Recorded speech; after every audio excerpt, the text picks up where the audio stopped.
draw on some people's butts for science.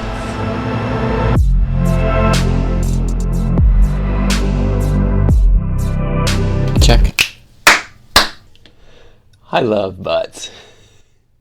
But seriously, they're like the most important muscle for any person to learn who has pain. I don't think that's an exaggeration. I think anyone who has neck pain to foot pain needs to learn more about their butt. Let's stare at some butts for science.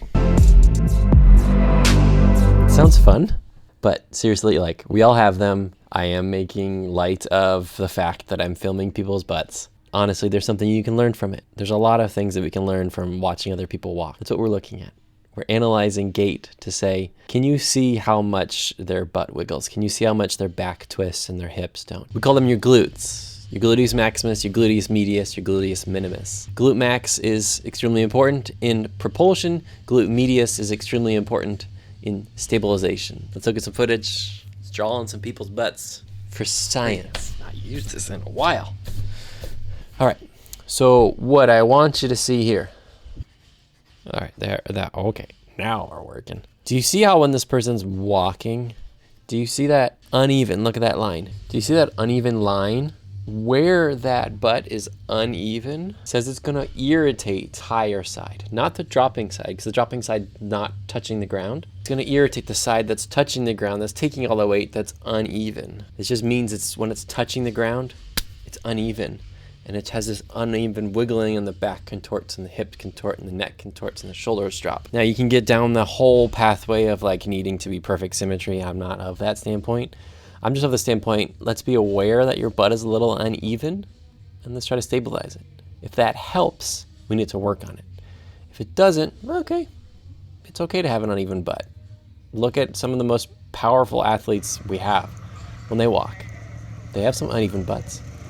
When they need the power, they can get the power, and likely their butt is working. When they need to produce force, they have the ability to produce force. So what does that mean for you? It means all I need from you is to learn, what is this position? How do I engage my glutes? I don't need it all the time. I don't need you to squeeze your butt. I don't need you to think about it all the time. Do you have the ability to actually do it? Most of the time, if you have pain, you don't. Trying to be really clear about this, because I've had so many patients who have been in the system for a long time and they feel as if they need to squeeze their butt in every movement. So I want you to see, look back here, we're back here. What I want you to see here, notice how when this person's walking, see how much their back is twisting? Look at this line right there, this line. Do you see that twist? Let's play it.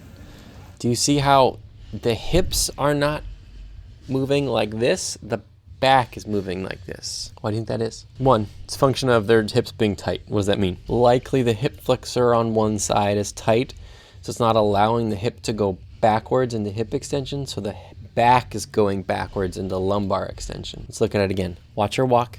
Look at this line right here. Can you see how it's twisting? Look, it's twisting in that direction, yeah?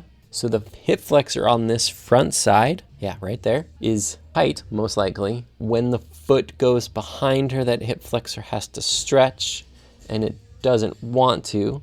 So the back says, I will stretch instead, and that's gonna close down.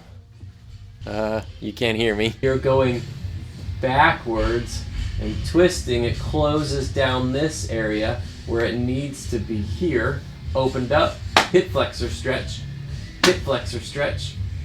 back stretch, close down. Skin folds mean hinging. Skin folds mean closing. Skin folds mean compression. Excessive skin folds, excessive compression, irregardless of how heavy you are. Excessive compression eventually leads towards a little bit of inflammation, arthritis, arth joint-itis inflammation. Progress that for longer periods, going unchanged, unfixed, unresolved, that's the word, you get stenosis. That joint space gets narrower and narrower. I cannot pronounce that. And the nerve starts to get pinched, then you have pain on the leg, down on the hand. All this, in my opinion, as a physical therapist, hello, I'm Kurt, physical therapist, me, I believe is when the hips don't work that well, when we don't have awareness of the glutes. That's what I mean by hips. Hips are glutes. The glutes don't work super well in walking and bending and getting in and out of things like boats. It's a joke between my wife and I. I just go on tangents and whatever. I'm thinking about her because we're picking up the surprise right after this. We're picking up the surprise, so I'm thinking about her. Your glutes aren't working in everyday life, so your back is going to take more stress. Prolonged stress over prolonged periods, frequency, duration, like we talked about in the neck pain video. I think that's day 5. Eventually we get inflammation, which is pain, prolonged inflammation, prolonged pain, get some imaging, see a diagnosis. The diagnosis was likely either there, it's just the pain from pain from the movement mechanics. Cool? Lots of butts. Can you even hear me? Do you hear all the banging out there? I'm recording late. It's 5:08. I gotta be done in like 5 minutes so I can pick up the surprise. She probably knows about it. I can probably say, pick up the surprise that you watched from this video. I got like 5 minutes to get home by 6. Cutting it close today. But we're all caught up on 75 hard. Time to go pick up our surprise and see you tomorrow. As always, thanks for being here. I'm a little nervous. Should I be nervous? I'm a little nervous. Hi. How are you? Just picking up. Thanks so much. I appreciate it. Yeah, absolutely. Having a good day? Yeah, how about you? Yeah, it's great. The main thing. Cheers. Looks great. 2. So is the other one a surprise? Yeah, she most likely knows about it, but it's hard to steal her ring. And No, 100%. All right, thank you so much. And ready. Appreciate it. All right, yeah, have a wonderful day. You too, you too. It's beautiful. I'll see you tomorrow for, I think we're going to talk about experience, identity, a little bit of pain stuff. Do you think she's going to know? She's going to, but she's not going to acknowledge it. She's very astute, extremely observant. This lady, I wish I could film it.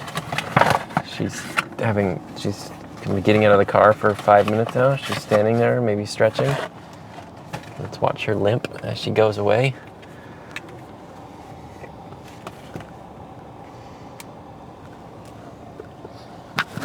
Like, I'm sorry, lady.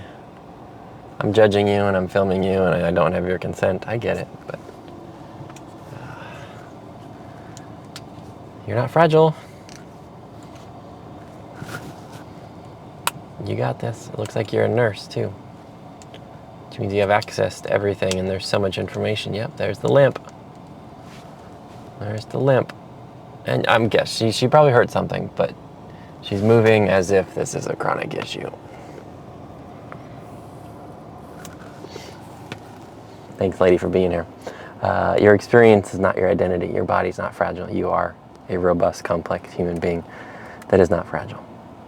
You are not fragile. I don't know her story. I get it. I don't know her story. But I can just already see that there's a lot more going on to her pain than just her knee that hurts. I failed. Boo.